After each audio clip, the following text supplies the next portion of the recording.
let's see. We'll go live.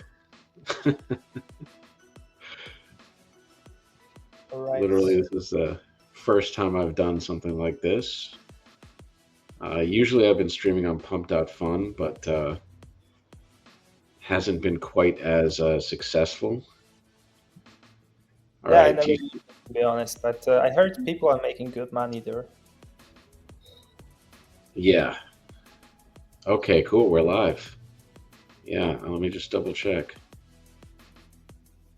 Yeah, nice, man. Yeah, I see it on X.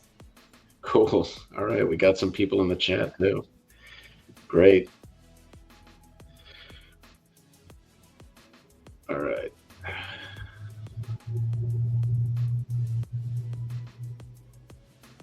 All right, cool. So we'll kickstart this soon. Let's just see. Yeah, we'll kickstart it at around 2. I got my my questions ready. Excited to kick this off. Yeah, me too. Looking forward.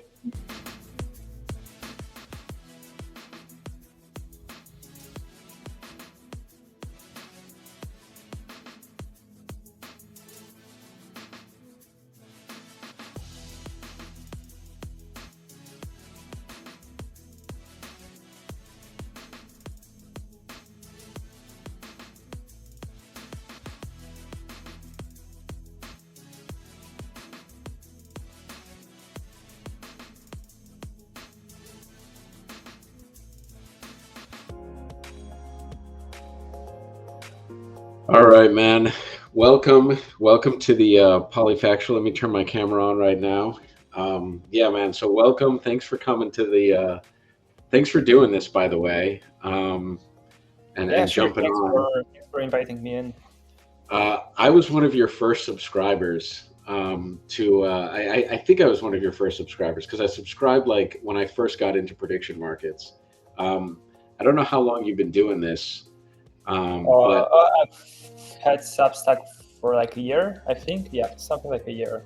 I think I started Cool. like late summer last year. Cool. Okay, so you. Oh wow. Oh, I get the chats in the handsome. Yeah, I don't know if I describe myself as handsome, but I'm good enough. Thank you, though. I appreciate that. Okay, cool. So my first question to you is, so the first time I kind of stumbled upon you was I was actually trying to explore the Fed interest rate cuts, and I was looking for like a good opinion on that, and that's kind of when I first happened upon your blog, and I was just interested in you because it seems like you do a lot of macro political events. It seems like geopolitics is kind of like your area, but I'm curious, like when did you kind of get into prediction markets? Like, how did you stumble into this space? What got you interested, and maybe like what's your background? Yeah, sure. So it's kind of a long story, but I'll try to be brief here. Like my background is in finance and economics, so I was always kind of interested in the intersection between economics and politics, as one influences the other. And I even remember back in high school, I was thinking that something like betting on elections, geopolitical events would be really cool. And then a few years later, when I was trying to get into finance, I was following a few FinMem accounts on Instagram. It was kind of popular back in 2020, I think it was. And some of them just like promoted the very early version of Polymarket. So I just registered myself there. Let me check the age of my account. I think they show it on Polymarket. Yeah, it was October 2020. So I think I was a bit early. But then also I was pretty poor, so I didn't really trade a lot. And I only entered the space again last year, like beginning of last year. I thought like I have some money now, and I think it's time to check if I can really do this, because I thought I can do this. I can earn money long term. So I just did it. The first year was kind of bumpy road. At the beginning, I was kind of at break even for half a year, I would say. But then I started to accumulate and accumulate, and end of last year when I decided that I should just put in more capital and start to promote the Substack as well, start to write very regularly to also help me understand how I think, because I think that's been very helpful to me to actually write out my thoughts and see the process I'm going through. And yeah, early this year I deployed more capital, and here I am today with like 500% return year to date. So I think that's been a pretty wild journey, and currently I do only this. So I left my job and I focus on prediction markets, on writing the newsletter, and just growing my bankroll. So basically, prediction markets right now are your full-time job. Like your full-time kind of betting, like the way you primarily make your income is betting on these markets. Yeah, this Substack, some kind of cross promotions, but generally everything is in the prediction market space right now. And yeah, and it seems like what you are good at, and correct me if I'm wrong, but it seems like kind of like your niche, so to speak, is geopolitics and current events. Uh, Um, yeah, I would say that definitely. yeah, and and that's kind of what you've been trading. So what are some examples of markets that you've traded that were huge for you, that that provided like really big returns in terms of giving you that income? Okay, so I think the biggest market to date was actually not really geopolitics, but it was politics. It was Polish presidential election back in June. Hmm. Like I had the obvious edge because I'm from Poland, so I get the local context, I get the local vibe. I have friends here, and this is always the case in elections, be it a developed country like the US or developing country like Bolivia.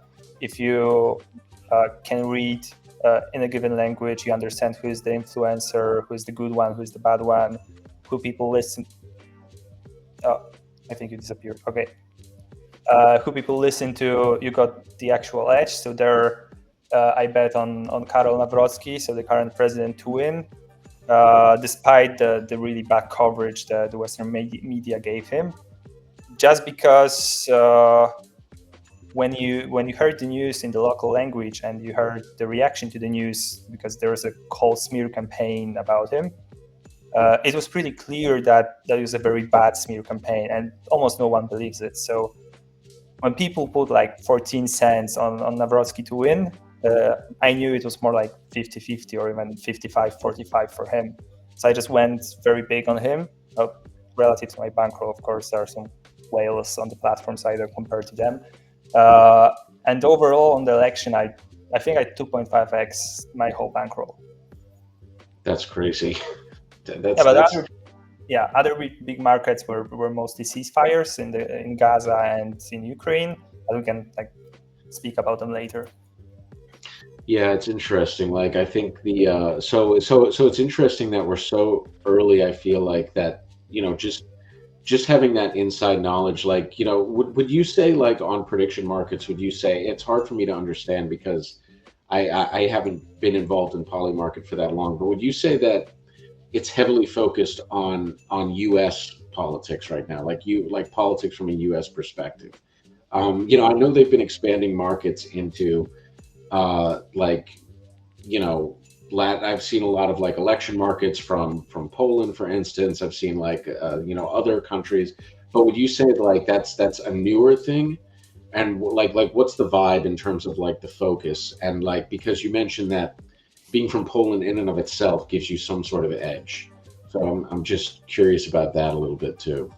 Yeah, like since like year and a half, the markets have really expanded. Like year and a half, 2 years ago, when I just went on a platform from time to time to see what's up, it was like 90%. When it comes to politics, it was like 90% US markets. Now this year we've got, I think, every which would you say major election, even non-major, like most of European countries, most big countries around the world. But still, when it comes to like events outside of elections, the markets are very US centric. So there are not a lot of markets about specific political games in second tier countries, even Germany or France. You only got like proper US markets because that's what gets you liquidity. There's just still not enough users from other countries to put up capital to fill up the order book, and those markets wouldn't really trade well right now, I would say. Yeah, that's interesting. So just being from like, it's interesting that it's early advantage, right? It's like before they expand into these other markets, you can make a lot of money just by being in, kind of like a market that's a little more niche, maybe with lower liquidity, but you know it really well. I think like a lot of like, if I were Bolivian, for example, a month ago when there was a Bolivian election, I think like someone local who is pretty sharp could have made a lot of money because like one of the two front runners in the polls didn't actually make it to the second round. So especially in those developing countries when polling is not that great, there is a lot of edge, there is a lot of alpha somewhere, but usually it's very localized in a local language, spread through local influencers, local media. It's really hard to get to those sources when you don't know anything about the country.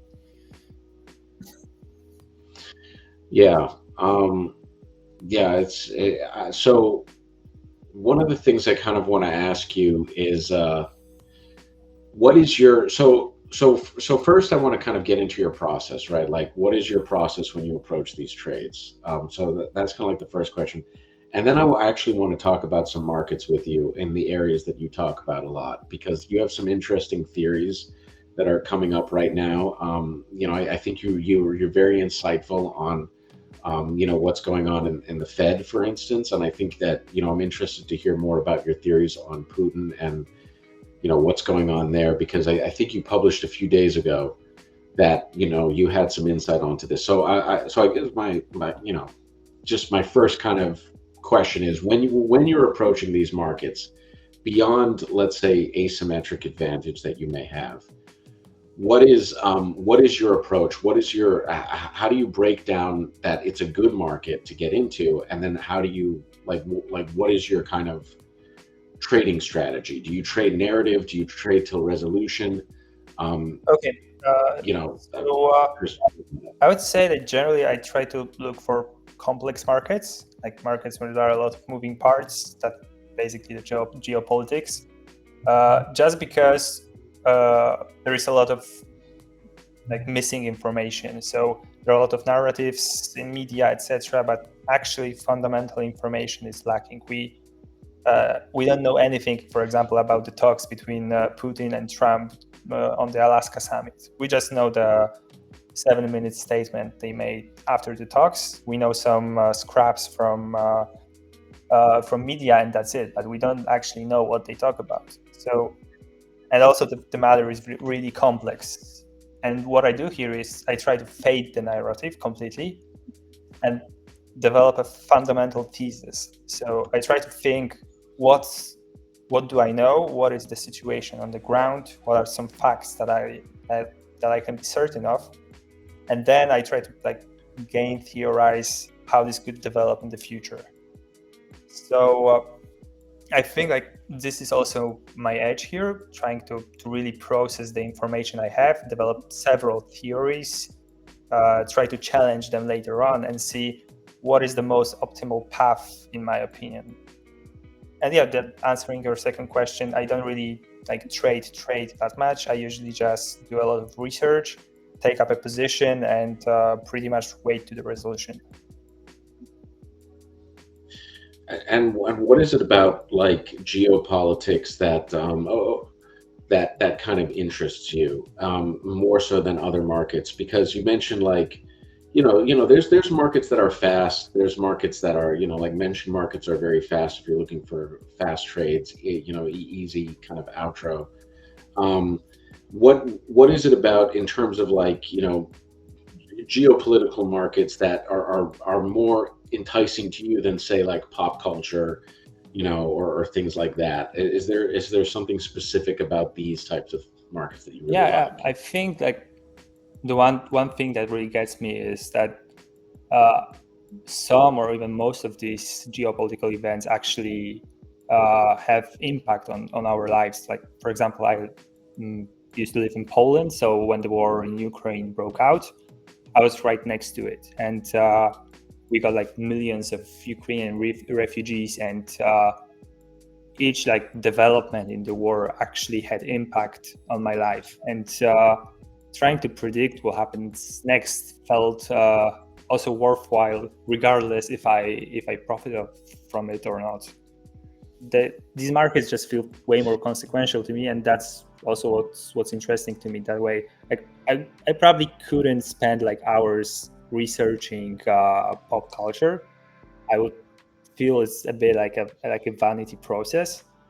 But here I Hmm. just feel like more fulfillment.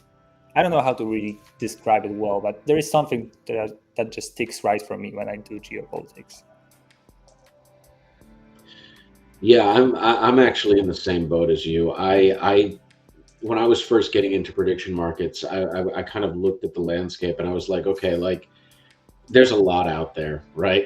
There's a lot out there, and but politics seemed to me to be the best one because, first of all, it seems to garnish the most liquidity, right? Because I feel like a lot of people, like even sports is pretty popular too, but in some instances, especially during elections, it's definitely rivaled the sports markets, and it's just something that everyone can everyone gets very heated about, everyone gets very Yeah, emotional about. that's also where the And I edge think comes that, from, because there is a lot of yeah, bias in people when they talk about politics. Everyone believes something, thinks something is better, something is worse.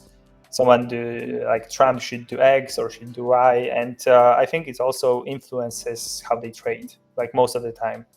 So you got to be really like sharp to actually uh, put this bias you also have aside and try to think from a kind of an objective point of view, because no one's really objective, even me.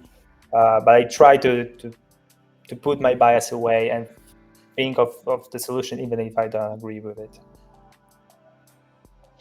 yeah, that's a very good point. I mean, you don't get that object, you don't get the same. I mean, you do get emotion in other categories, but like politics especially, the emotion causes many arbitrage opportunity, like many edge opportunities that you can get. Like again, we've had two elections where, a couple months before the election, the the predictions were completely off, right? I remember for a while Kamala was trending on both Polymarket and Kelshi, way ahead of Trump.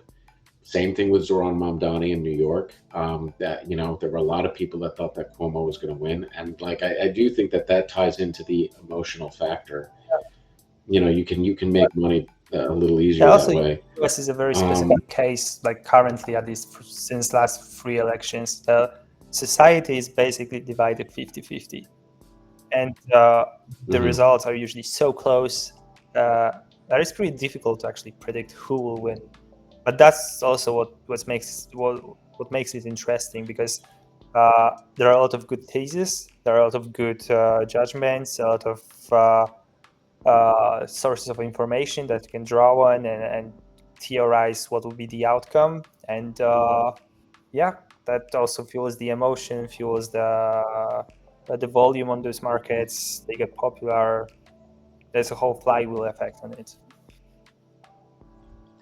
Yeah, and what I'm interested in especially is how it will change narrative stuff. So, like, I'm interested in the fact that there's two things that I'm interested in when it comes to this. The first one is like, like on-chain sleuths have been huge in crypto and DeFi, right? Like you have like the CopyZilla type people. You have a bunch of people in crypto Twitter who are like investigating, rug pulls and things like that. I am so fascinated to see what happens when we get on-chain prediction events that people can go back post prediction and like kind of analyze to see what happened, right? Like who got into this early, what type of wallets were trading this early. I think there was someone on, I forget the handle, but there was someone who was talking about how like how they could see like right before like the recent conflict that happened with Israel and Qatar, they could see uh, activity in that market, Yeah, right? I think it was And it's Phantom like, was Bets. that activity from insiders? Yeah, I Yeah, think it go was ahead. Phantom Bets. I saw his thread on insiders on the Israeli markets. This is really an interesting Yeah, concept. Like, I think someone will be fired for it pretty soon, because this actually gives information, for example, to Hamas. They can know, like, for yeah, example, 10 minutes, even 30 minutes in advance, if their missile is coming. Is like basically is like sharing classified information. yeah.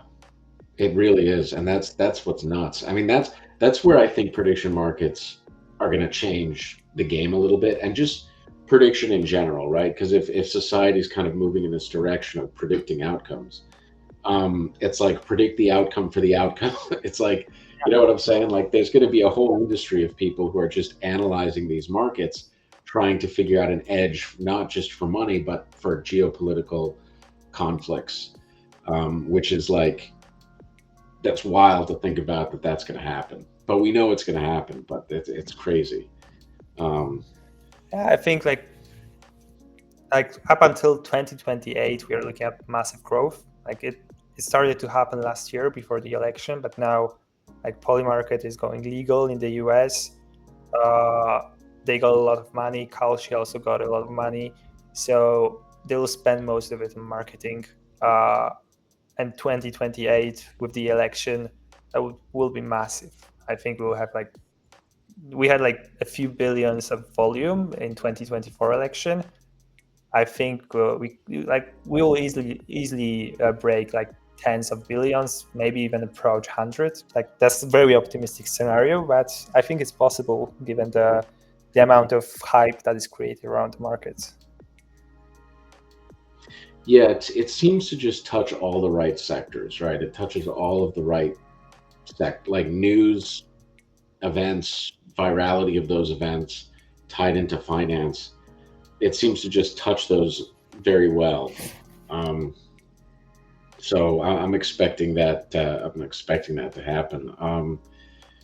So I'm curious. Kind of like building off of that, where do you kind of see the industry going? Let's say not, more in like the next 6 months or, or 5 months. What's the kind of like the short term stuff that's exciting to you right now? Uh, so like, well, it's not exciting, but where I see the industry going, I think sports will be a major part of the industry. Kalshi is really focusing on the NFL. I think when Polymarket goes live in the US, it will also be focused on sports because that's what gets the regular people in. But I think, like, at least I saw once, like a few months ago, that quite a lot of people that begin with sports actually stick and go to other markets. So I think we'll see like a pretty massive growth of people coming into sports, and then some of them diverging into pop culture, into politics, geopolitics, elections, etc. So like 6 months, I see just a lot more people getting onboarded, a lot more fast in the media, just like general hype marketing stuff. But I don't think we will see like a lot of products being finalized. I know you are doing something, but I think we are still very early when it comes to products being built on top of prediction markets. I think like the real renaissance of the products will come probably a year from now, when most of the products will be out of the beta. They will be developed, they will be stable, and then we'll see massive adoption with all the people that came in for their sports and stayed for the rest of the markets. So basically, what you think is your kind of timeline is that you think that the app development ecosystem is kind of in its premature experimental phase Yeah, right like now, most of the and projects I that think started like barely a few months ago. Yeah. So it's still extremely early. Like I know a few projects, like Betmore, for example, has been longer, so they have a pretty well developed product now. Adjacent has been quite early. They're doing more on the API side, so the backend, but they're published like a US election index that they want to list as perpetuals. So I think the backend also will be very interesting. But yeah, we're still extremely early. The index from Adjacent was published, I think, 2 days ago. Uh, and other than Betmore, we are looking at apps developments that started, yeah, barely a few months ago. So I think we'll have a real renaissance next year. Yeah, I think you're right. I mean, when you also consider the fact that a lot of companies are still building out their ecosystems, like I mean, the whole ecosystem thing that Polymarket is doing and Kelch is doing, just happened. Literally, just happened this month. I mean, they started building out these ecosystems now. I think Kelch gave out its first grant literally like a few weeks ago. And like the builder programs are still being developed. I know that they're both developing like these builder programs. Those Yeah, probably won't come into full. Polymarket, Yeah, go ahead. Polymarket for the first edition, like when was it? I think it was in May this year. So yeah, Mhm. extremely early. Yeah. I think we're really early, which is kind of scary. You know, like from our side, from Polyfactual side, we are definitely considering that. Some of the stuff that I mean, we always said that we wanted to lead with like content first, right? We wanted to lead with articles. We've been publishing articles. We wanted to lead with like trader interviews. We're going to do more of this live stream stuff because we it's kind of what you're saying, right? Like we don't know where the industry is going to go. We don't know what chain Kelch. I mean, we know that Kelch is partnering with Base and who else are they partnering with? Solana, and we know what Polymarket's plans are too, and we know what some of these other prediction markets. But the infrastructure is still very early, I think. So it's like to commit into one. It's a challenging thing as a project to like commit on what exactly you're going to be building. What are the changes that the industry is going to go through in the next 12 months? Yeah, Um, definitely. so yeah, so that's definitely something that we've thought about. I mean, for us, we're building on Polymarket first, so you know it's going to be EVM most likely, but we don't know what's going to happen in the future. Anything could happen. Um, Yeah, but I think but it's so exciting, right? Like it's basically a new industry when it comes to builders. Uh, Obviously, there will be a lot of flops, a lot of like failed projects, but I think like a few years from now, we will see several of them that are actually being used every day, are integrated very well with the markets, and are great products used by like thousands of people every day. yeah, yeah. Um, so I wanted to. So while you're here, I wanted to get your take on some markets that you cover a lot. So like, um, I guess the first market, and I don't know how much you can say, because I know that if you want to learn more about these, you can go to your Substack, which is great, by the way. The Substack is awesome. I'm subscribed to Thank it. you. Um, what was the idea behind the Substack? Like, why did you decide to lead with the Substack instead of like, like another kind of medium or something like that? So, like a few reasons. Like one of them is that I think that the trading style I have is really research intensive. So any thesis I have is pretty long. So it's like, for example, it would be difficult to present it on, I don't know, TikTok or X as a post, because the amount of stuff I need to cover to justify a thesis is pretty heavy. Uh, I was considering doing YouTube videos at some point, but I think I'm a better writer than speaker. I don't know. It would be for the public to decide, but I kind of also like writing. I think it also helps me clean up my head, to put everything I research into a neat structure that can be understood, that can be worked on, that can be improved. So I think that it also helps me as a trader to be better.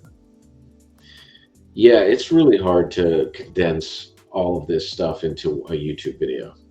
You know, like I mean, I think even like short form TikTok videos would be tough to get like deep macro analysis. I think it would be very hard. Um, so on that note, while I have you, I wanted to get your take on one of the most contested markets. I've personally lost on this market quite a few times. The upcoming so the Fed interest rate cut, right? It's still big.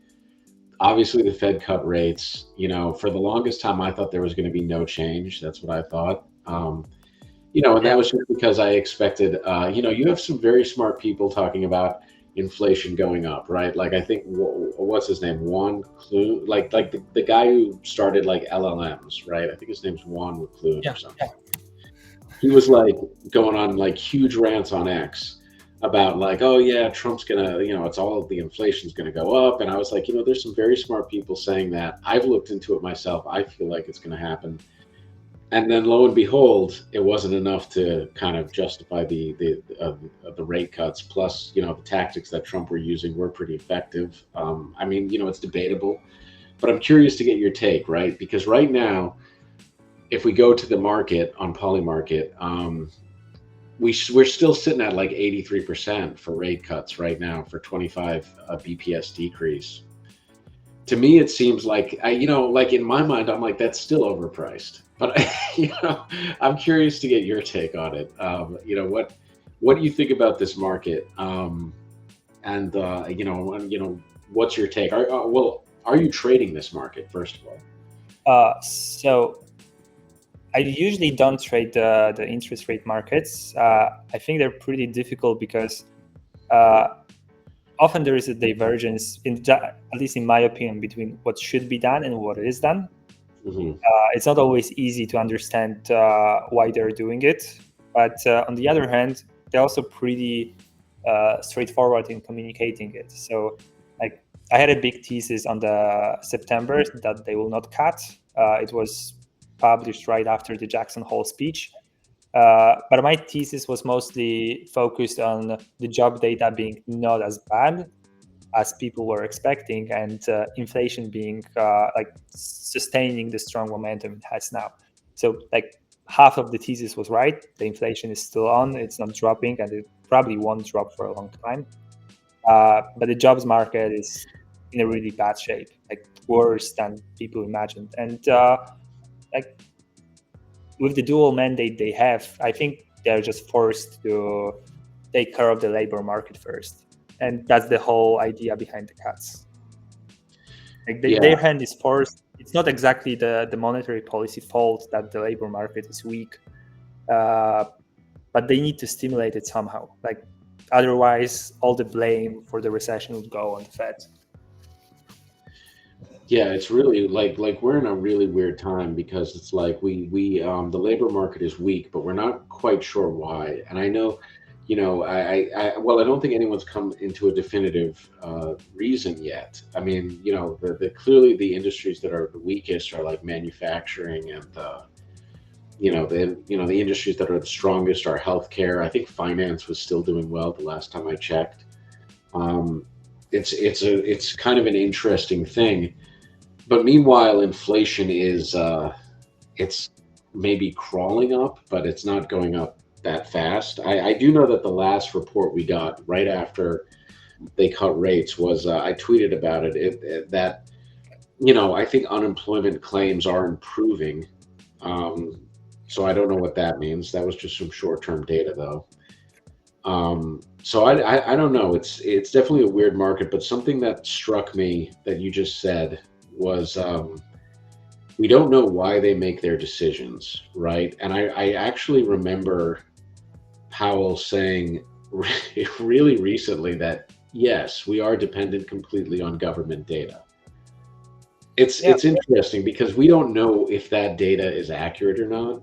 Like And this is Fed, one of for the example, I would yeah. say has a lot more data than we have because like when you read, for example, the beige book that they publish regularly, what they usually highlight is that they talk to a lot of like business representatives. So they have like a wide network of business owners in different states that different Federal Reserve banks cover. and take a lot more like nuanced takes on what happens in the economy that we don't really see in the data. And that's why I said that we don't really know how they make the decision, because like we're not privy to the conversation they have during the FOMC. We don't speak to the business owners. We don't get their insight because it's usually like a proprietary info of a given company. So there is a lot of like really important information that we have no idea about, and we only see the aggregate in the market, in the government data that is like not of the best quality, I would say, lately. Yeah, you're basically doing a lot of guesswork with these markets. I think you bring up a good point. Like it's funny because it is legitimately the most highest. It's one of the most highest traded markets, if not. I mean, like it's. I mean, the volume on these markets is insane across both Polymarket and other markets as well. So like, but I think you're right. You're doing a lot of guesswork. I mean, my theory as a beginner just coming in was I would look at the chart and I would look at, and I would go back to that whole George Soros theory of like market reflexivity. I don't know if you've ever read about that. Yeah, Yeah. And and I was just like, well, the chart looks toppish around the time Fed cuts are going to happen. So Fed cuts are going to happen. That was like my very naive way of looking at it. Now I know that the market could go down anyway because it's seldom news, so it's not even worth doing. But like, yeah, I think you bring up a good point. It seems it's not the most sure market. I yeah. think I think a lot of the trading that happens on the Fed decision markets is also hedged. So people have like very big position on different like financial markets, and they use this Fed decision market as a hedge of sorts for their positions. So that's when it happens. It's very easy to actually have a large volume, just because some people have a lot of exposure on other like financial markets. Yeah, so I did make money off this market, but I found that the best strategy for playing these markets is just play the narrative, right? Yeah, Like when there's an announcement coming out, that's when you play it, and then you sell right after. That's typically what's made me money, right? Like I did make a lot of money on no change because for a while, people were like, oh yeah, well, like inflation crept up a little bit. So I think that but it's really tough to play to resolution, I think, unless you're hedging. If you're hedging, fine, but you know, um, yeah, that's kind of my takeaway on that. yeah. I think that the hardest moment is like something like 3 weeks before a decision. That's when the final narrative kind of sets in, and if you're on the wrong side, then it's really hard to get out of the trade. Yeah. What is okay? So let's talk a little bit about um, Putin because I saw that you tweeted about potential, like the market. It seems like right now your biggest play, and correct me if I'm wrong, if it's not, but like it seems like your biggest play right now is will Russia go to war with Europe, essentially? Is this war, are there kind of ripples of this happening? Curious to get your take on that. If you're trading that market.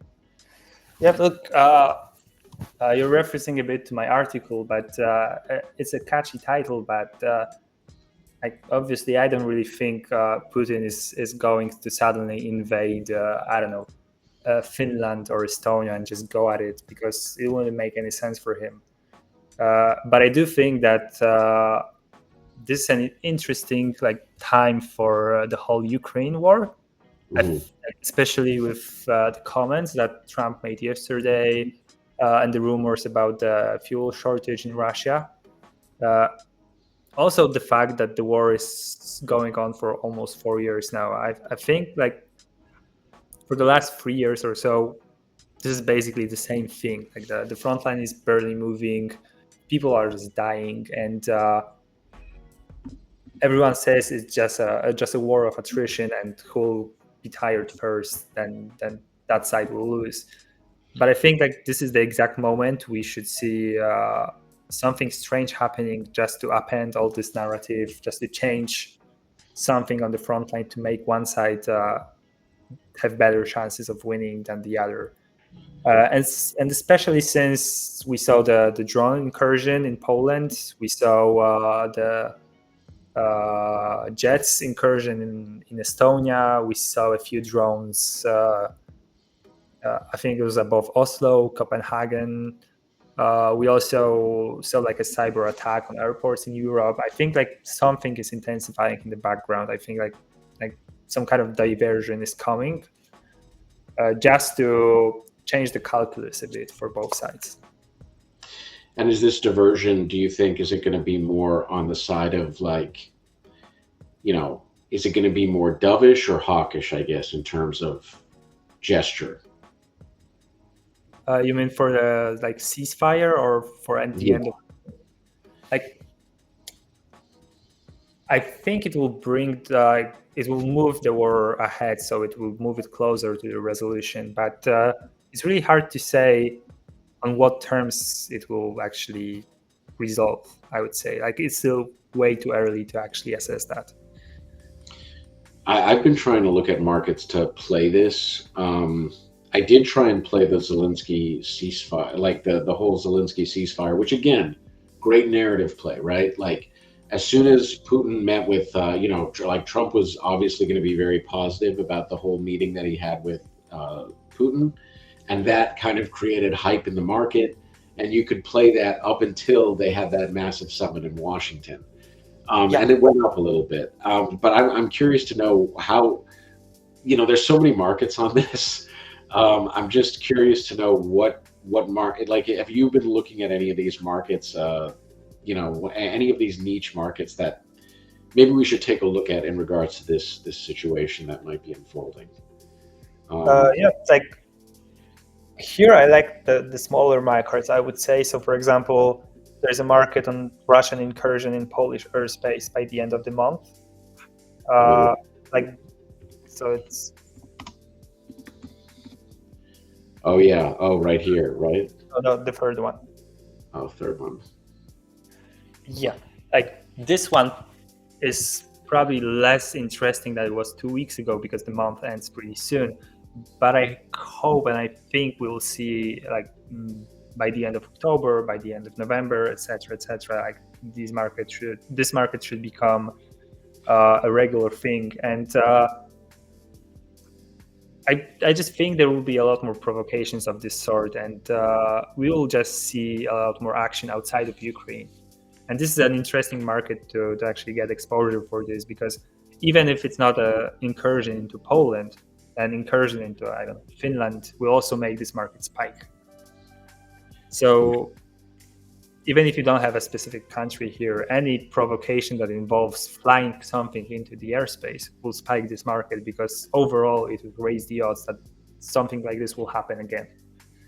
I think we've just been seeing something like this because we had Poland, we had Romania, we had Estonia, Norway, Denmark. So there is a pattern of sorts that this is something that Russia is currently doing. It's testing NATO and seeing how it will react. And if there is no reaction, as it was up until this point, they will just do it again and again and again because it's cheap for them and it's costly for NATO. Yeah, especially, I mean, I did see the Estonia thing too. I mean, I think this is absolutely right. I mean, it does seem like they're testing NATO a little bit. They're trying to maybe see what they can do, or throwing, kind of like just testing the water, so to speak. But obviously, whenever that happens, you get a little bit of a bump in these types of markets. I mean, it's so funny the way these markets work, because even in the Israel Qatar conflict that happened a few weeks ago, you saw a little bump in the Iran Khamenei market, right? Yeah. Which is like, it's not something you would expect. It's there's ways to play this in terms of derivative markets as well. But yeah, they kind of are connected. That's the beautiful thing, because if Israel is bold enough to strike Qatar, it's also bold enough to attack Iran again, and it's also bold enough to try to assassinate someone in Iran. So this is like striking Qatar is proof that Israel is capable and willing to do something like this, and it's enough to change the pricing on the market. Yeah. Cool, man. All right. Well, I'll let you go. I mean, thanks for coming on. As I think, yeah, for people watching, like, definitely subscribe to Profit's Substack. It's one of the best kind of like macro analysis Substacks that you'll get.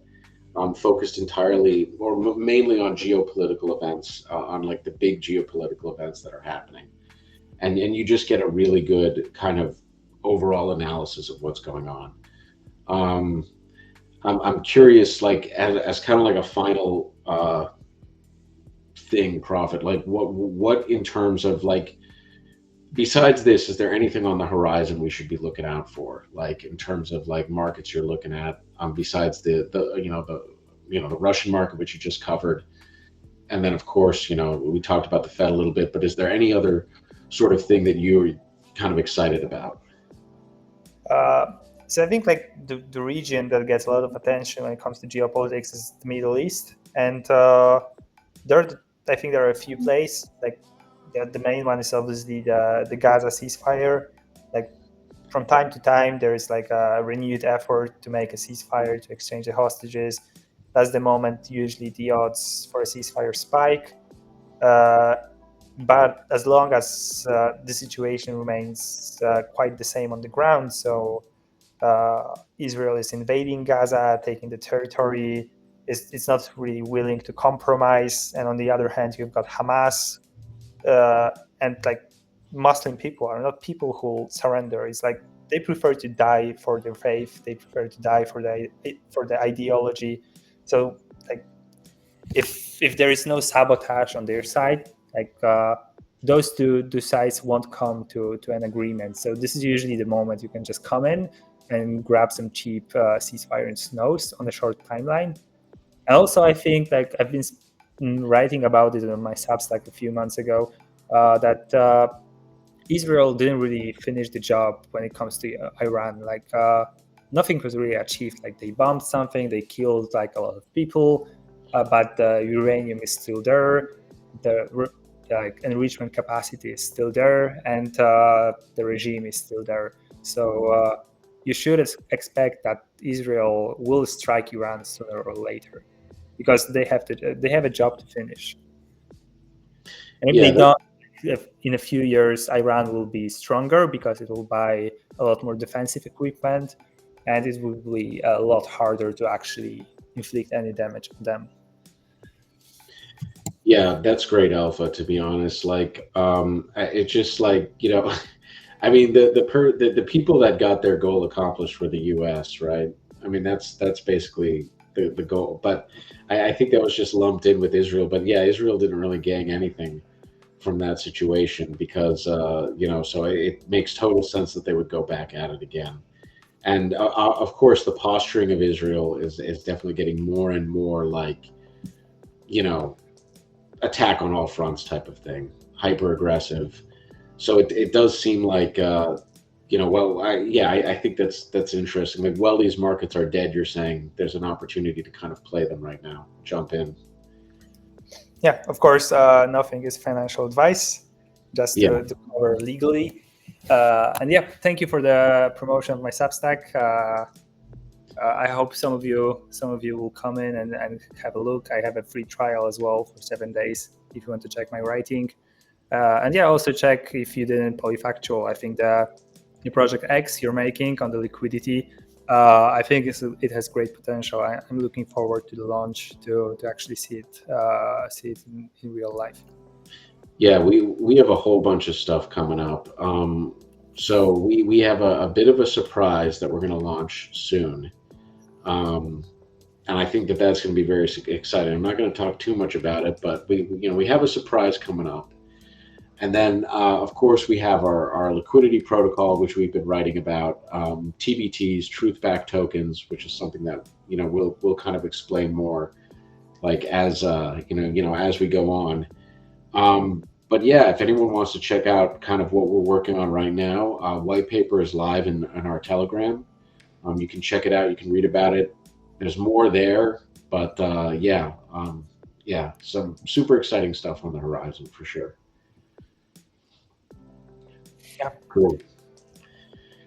Well, thanks for doing this, Prophet. We'll kind of end this here, and have a good one, and let's stay in touch too on the DMs.